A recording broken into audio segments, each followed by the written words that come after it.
I realized that about half of my adult life has been spent doing what I didn't want to do, and half has been spent doing what I want to do. Starting with when I was around 16 or 17 and began working at McDonald's.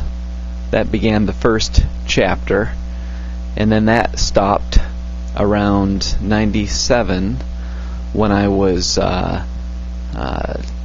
working as a counselor, therapist, and then I stopped and I decided to work on the internet. Figured that out after about a year. And since then I've been working for myself, and it's been such a contrast. And one of the things that I've learned in terms of contrasts in life is that what people consider fun is largely related to what kind of life they lead. So, when I was working traditional work, Monday through Friday, that kind of thing, I really found that just being at home on the evenings or in the weekend just felt good. And being around people that I didn't really want to be around, and I include during this time, college, where I went to courses where some were okay, but for the most part I didn't want to be sitting there. And so by contrast, just being around people that I would choose to be around felt good. And being around places that were very non-suppressed, going to bars and clubs and that kind of thing, or being active and pursuing and traveling, looking for some stimulation, was really important because I didn't like where I was the majority of the week, be it school or, for the most part, during that first half of my adult life, at some job that was just really boring or stressful.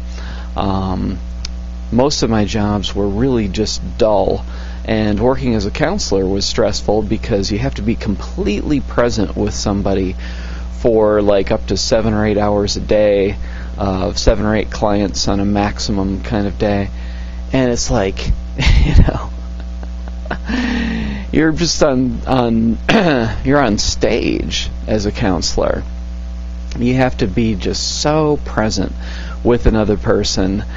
And I was very young. I didn't understand presence very well and how that could be used as a mindfulness practice. But even understanding what I know now, it's just really difficult to be with people who, for the most part, aren't that motivated.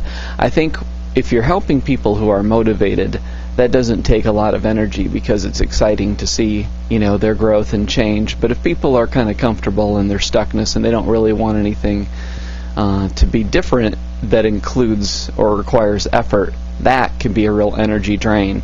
So what I do now, working at home over the internet, and the fact that it requires only 15 minutes a day to maintain, and has been that way for many, many years, I have a very spacious life, and I only do what I want to do. And the things that were fun in the past when I was working, going to happy hour and those kinds of, kind of socialized activity, it's not exciting or interesting anymore to me. And when you have the freedom to make every day something that you like, you don't feel like getting away from your life so much. At least I don't. And it just doesn't make sense that you would want to get away from your life if you enjoy what you're creating. But there are less contrasts, there are less highs and lows, and so therefore I find myself sometimes having nostalgia for times in which I would get through my dull work week and then be excited about the weekend. But the contrast with the weekend and the weekday is also going to bring the downside of, I remember being kind of depressed on Sundays, thinking I have to go back to work tomorrow morning. And that kind of realization that, it's like going back into a prison. At least that's how I conceived it before I started to implement the practices and that I talk about in the other videos here that made life easier and, allowed me to become free, basically. but I can be nostalgic for the highs. But of course, I don't want to go back to doing things that I don't want to do, like proverbially spending 8 hours a day, 5 days a week, holding my breath just so it can feel good to breathe easily.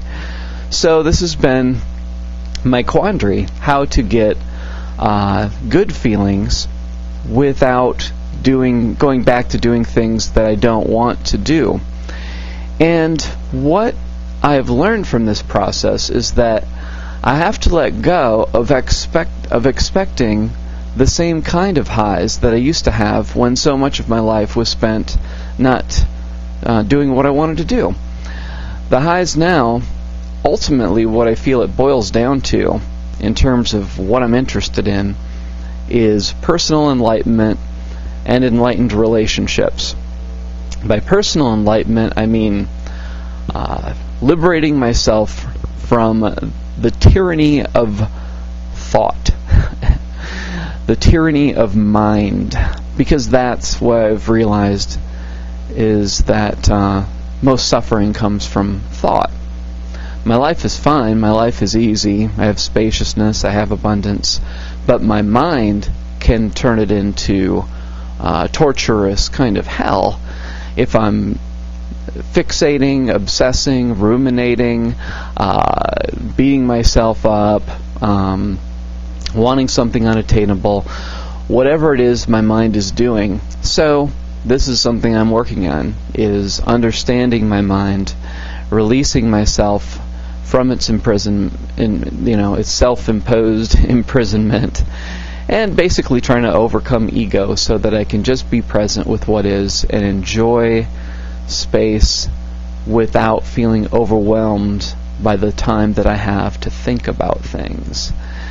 And basically boils down to thinking less, being present, and enjoying whatever is happening in the moment without fighting against it.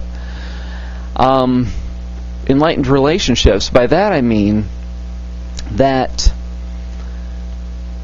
very few people that I've run into in life have done a lot of work on themselves.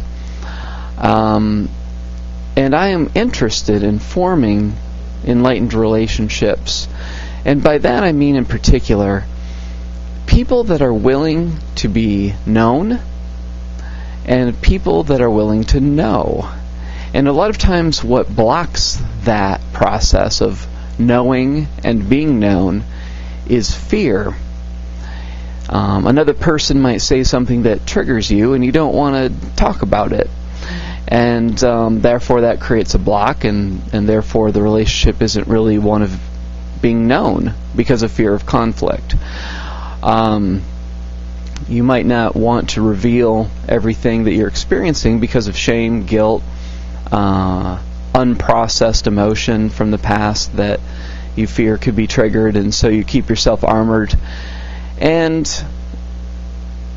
what I'm interested in is transparency and vulnerability and honesty, and just people that are willing to say, this is who I am. And also people who are willing to I don't think you can have an enlightened relationship with somebody who is still living in the matrix, so to speak, somebody who is highly socialized and just kind of performing their life in whatever role that they have, the career person, or the partier, the hippie, the stoner, reducing your life, the gamer, the nerd, the whatever, the angry liberal or the staunch conservative, the activist, all of these different roles, I just find them annoying, whatever they are. I could go on and on, but I think that, people find some kind of comfort in a role, particularly if they don't like their life, their work life, what they do to support themselves, then they need to find solace in some kind of an identity. And society hands them, 20, 30 or so identities to choose from. And so they fit that on, and they dress that way, and they act that way, and they talk that way. And what I'm interested in is people who have really peeled away the layers of all their inherited roles to the point where they are being authentic and able to be genuine with other people. And that's very rare. But that's what I'm interested in. So all the things that would amuse me and give me highs when I was doing work I didn't really like to do and didn't really enjoy life for the most part during the main portion of it, all those things have faded. But what has been left is a desire for personal authenticity, what I call personal enlightenment, or enlightened relationships, or genuine relationships. So that's what I've learned about this process of moving away from traditional type work into doing work that you enjoy and that liberates you and gives you spaciousness in life. It isn't always easy because society is designed to entertain those who are massively, or I should say en masse, unhappy. Give them little highs and help them get drunk and escape and get away. But being present with what is, that's where you run into your ego big time, I've found. And so it's a great challenge, but it's one that I recommend. And so I would recommend also continue to try to create a life that you enjoy, and don't see yourself as an eternal employee so much as a person who can offer something to this world that has value and therefore receive compensation that allows you to live in a way that does not require the child-parent dynamic. Or if you do not discover that or create that for yourself, at least work in an environment where you're not treated like a child.